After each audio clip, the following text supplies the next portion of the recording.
কথায় আছে অন্ধকারে প্রদীপ প্রজ্বলিত করলে চতুর্দিক আলোকিত হয়। কিন্তু যদি এই প্রদীপ আমি সূর্যের আলোর সম্মুখে সকালবেলায় প্রজ্বলিত করে রেখে দিই, তাহলে কি হবে? আপনি বলবেন যে এটা করে তো কোনো লাভই হলো না। সূর্যের প্রকাশের সামনে এই প্রদীপ আসলে কিছুই নয়। এবার এই চিন্তা ভাবনা প্রত্যেক দিন করতে হবে, আর একটা অমূল্য শিক্ষা পেতে হবে। মনে করুন যে আপনি মহাপুরুষের সামনে বসে আছেন, কোনো মহাজ্ঞানীর সামনে। তাহলে সেই ব্যক্তির সামনে নিজের জ্ঞানের প্রদীপ প্রজ্বলিত করবেন না, নীরব থাকুন আর সেই ব্যক্তির সূর্যের প্রকাশের মতো জ্ঞান প্রাপ্ত করুন। যতটা পারবেন জ্ঞান লাভ করুন। যদি এমন কোনো সময় এমন কোনো স্থানে আপনি আছেন যেখানে চতুর্দিক অন্ধকার, কারোর কাছেই জ্ঞান নেই, সেখানে নিজের জ্ঞানের প্রদীপ প্রজ্বলিত করুন। এমন করলে দুদিক থেকেই আপনার লাভ হবে। আপনার জ্ঞান প্রাপ্তিও হবে আর জ্ঞানের সঠিক প্রয়োগও করতে পারবেন। আর এই মন প্রসন্ন হয়ে বলবে, রাধা রাধা। আমি রাধাকে ভালোবাসি, আর এই কথাটা সমগ্র সংসার জানে। আর সময় অন্তরে লীলার দ্বারা, বিভিন্ন ঘটনা দ্বারা, কর্মের দ্বারা আমি নিজের এই ভালোবাসা রাধার সামনে প্রকাশ করি। এবার আপনি বলবেন, এসবের কি প্রয়োজন? রাধা কি এই কথা জানে না যে কৃষ্ণ তাকে কতটা ভালোবাসে? অবশ্যই জানে, কিন্তু এই যে ভালোবাসা, তা মনে রেখে দেওয়ার জন্য নয়, তা প্রকাশ করার জন্য। আর বারংবার এই ভালোবাসাকে প্রকাশ করা উচিত, উচিত সময় এবং উচিত সুযোগ দেখে। কিরকম? এবার যদি আপনি প্রেমীর সাথে কোনো উৎসবে থাকেন, তাহলে তার সাথে নৃত্য সঙ্গীত করুন। যদি ভিড়ের মাঝে থাকেন, তখন প্রেমীকে সম্মান করুন, একান্তে প্রসাধন করুন।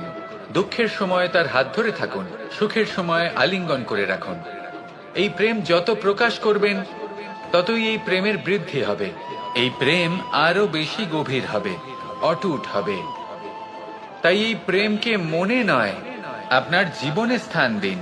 মন খুলে প্রকাশ করুন আর আমার সাথে ভালোবেসে বলুন, রাধা রাধা।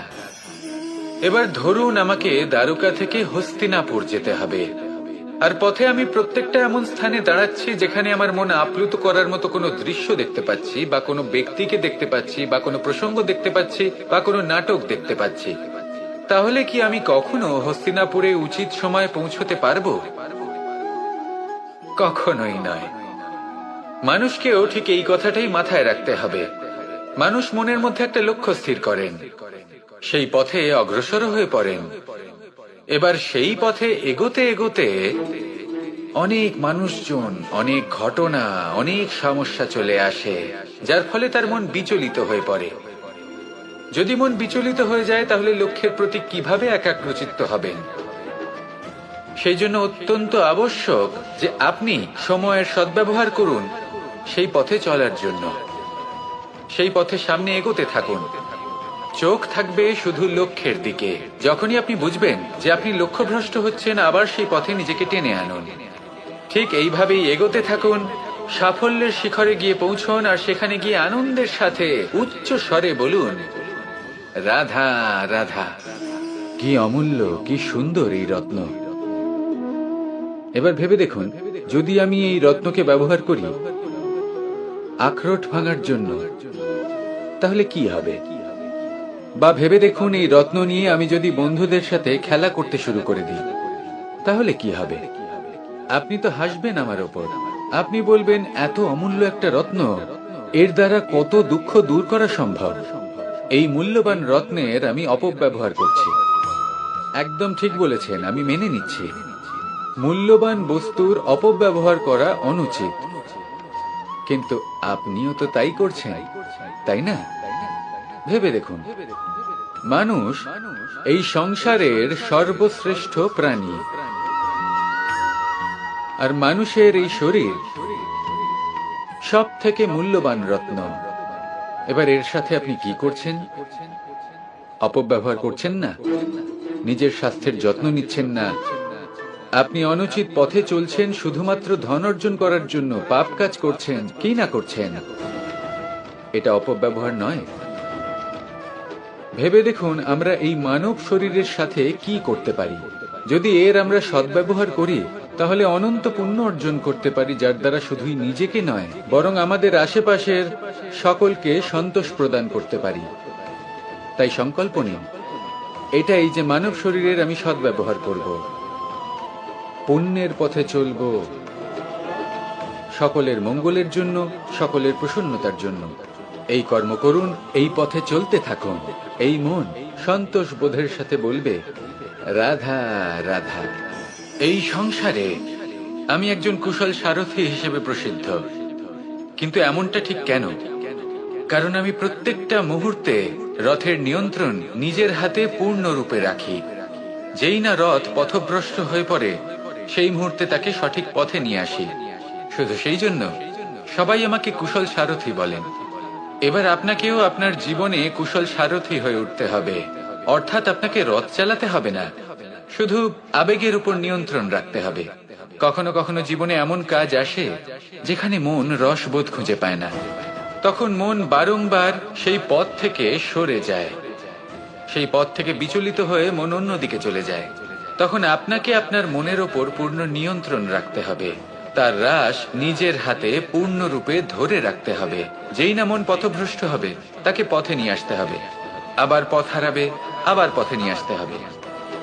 তাই মনে রাখবেন, যদি আপনি নিজের মনকে নিয়ন্ত্রণ করতে পারেন, নিজের জীবনকেও নিয়ন্ত্রণ করতে পারবেন। নিজের জীবনে কুশল সারথি হয়ে উঠুন, তাহলে মনোবাঞ্ছিত স্থানে এবং লক্ষ্যে পৌঁছতে পারবেন। আর তখন এই মন আর এই জীবন প্রসন্ন হয়ে বলবে, রাধা রাধা। একবার একটা শেয়াল বনে বিচরণ করছিল। ও একটা ছোট্ট শাবক দেখতে পেল। ও ভাবলো, আজ একেই আমি খাবার হিসেবে গ্রহণ করব। আশেপাশে দেখলো কেউ দেখছে না, তো কেউ ছিল না, আর সেই শাবকের ওপর আক্রমণ করলো, যা হলো একটা ঘোর অপরাধ। বনের নিয়ম অনুসারে আপনি কখনোই শাবকের উপর আক্রমণ করতে পারেন না। তারপর এই খবরটা যখন রাজা সিংহ জানতে পারলেন, সভার আয়োজন করলেন। কিন্তু সেখানে শেয়াল বলল, আমি তো এরকম কিছু করিনি। কিন্তু যদি আপনি এরকম বলেন, কোনো প্রমাণ দিন, এর কোনো সাক্ষী আছে? তখন রাজা সিংহ পেঁচাকে ডেকে পাঠালেন, যে সেই মুহূর্তে বৃক্ষের শাখার ওপর বসেছিল, সে সব কিছু দেখেছিল। পেঁচা সব সত্যি কথা বলল, আর শেয়ালকে মৃত্যুদণ্ড দেয়া হলো। এবার এই কাহিনী আমি আপনাকে কেন শোনালাম? কারণ মানুষও কখনো কখনো এরকম কর্ম করেন যা শিয়াল করেছে। এটা ভাবেন কেউ দেখছে না, যখন আমি অনুচিত কর্ম করতেই পারি। কিন্তু না, আপনি যাই করুন না কেন, কেউ না কেউ অবশ্যই তা দেখছে। কোনো ব্যক্তি না হলেও কোনো প্রাণী, না হলে কোনো যক্ষ বা দেব বা প্রেত। যদি এনারা কেউ না দেখেন, তাহলে ধরিত্রী মাতা দেখেন, যেখানে দাঁড়িয়ে আপনি সেই কর্ম করছেন, তাই না? তাই একটা কথা সবসময় মনে রাখবেন, কে দেখছেন কে দেখছেন না সেই বিষয়ে ভাবা ছেড়ে দিন। এটা খুব সহজ কথা। আপনি যদি উচিত কর্ম করেন, উচিত ফল পাবেন। যদি অনুচিত কর্ম করেন, তাহলে আপনি অনুচিত ফল অবশ্যই পাবেন।